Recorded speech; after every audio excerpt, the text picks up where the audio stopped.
यह कहानी संवाद शैली में है, जिसमें देव, उसकी पत्नी राधा और गांव के लोग अपने अपने हिस्से में बातें कह रहे हैं। वाह, इस साल तो फसल बहुत अच्छी हुई है। इतनी मेहनत की थी और अब देखो खेत सुनहरे गेहूं से ले रहे हैं। इस बार बच्चों के लिए अच्छे कपड़े और किताबें खरीदूंगा। और राधा, हम घर की मरम्मत भी करवा सकते हैं। हाँ, यह सब तुम्हारी मेहनत का फल है। बच्चे भी इतने खुश होंगे। अर्जुन को नई किताबें और गौरी को नई पोशाक चाहिए थी। तभी अचानक मौसम बिगड़ जाता है और बारिश शुरू हो जाती है। यह बारिश अचानक से कैसे शुरू हो गई? इतनी तेज बारिश तो फसल के लिए खतरनाक हो सकती है। चलो देखते हैं क्या हो सकता है। रात भर बारिश होती रहती है। सुबह जब देव और राधा खेत पहुंचते हैं तो फसल बाढ़ में डूबी होती है। हे भगवान, हमारी सारी फसल पानी में बह गई। मेरी सारी मेहनत बेकार हो गई। अब हम क्या करेंगे? घर कैसे चलेगा? बच्चों की पढ़ाई कैसे होगी? तुम हिम्मत मत हारो देव, हम फिर से शुरुआत कर सकते हैं। वक्त हमेशा एक जैसा नहीं रहता। हो सकता है यह एक परीक्षा हो, लेकिन हम इसे पास करेंगे। तुम सही कह रही हो राधा, पर इस बार बहुत बड़ा नुकसान हुआ है।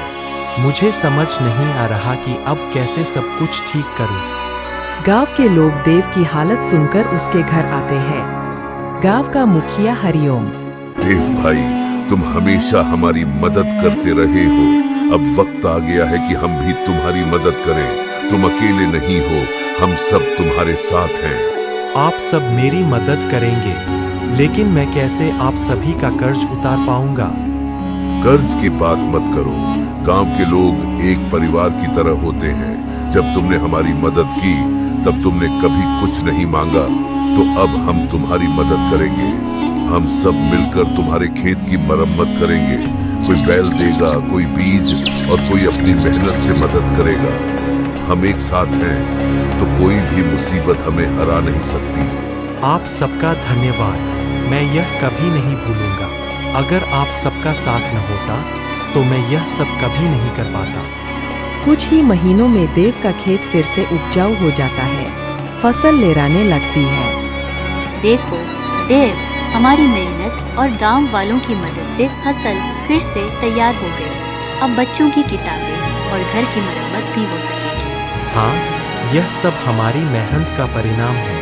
हम कभी हार नहीं मान सकते। जब गांव के लोग एक साथ होते हैं तो कोई भी मुश्किल हमें रोक नहीं सकती। देव भाई, हमें गर्व है कि हम तुम्हारी मदद कर सके। अब हम सब इस फसल की खुशी में तुम्हारे साथ हैं। इस तरह देव, उसकी पत्नी राधा और गांव के लोगों के बीच संवाद के जरिए कहानी आगे बढ़ती है।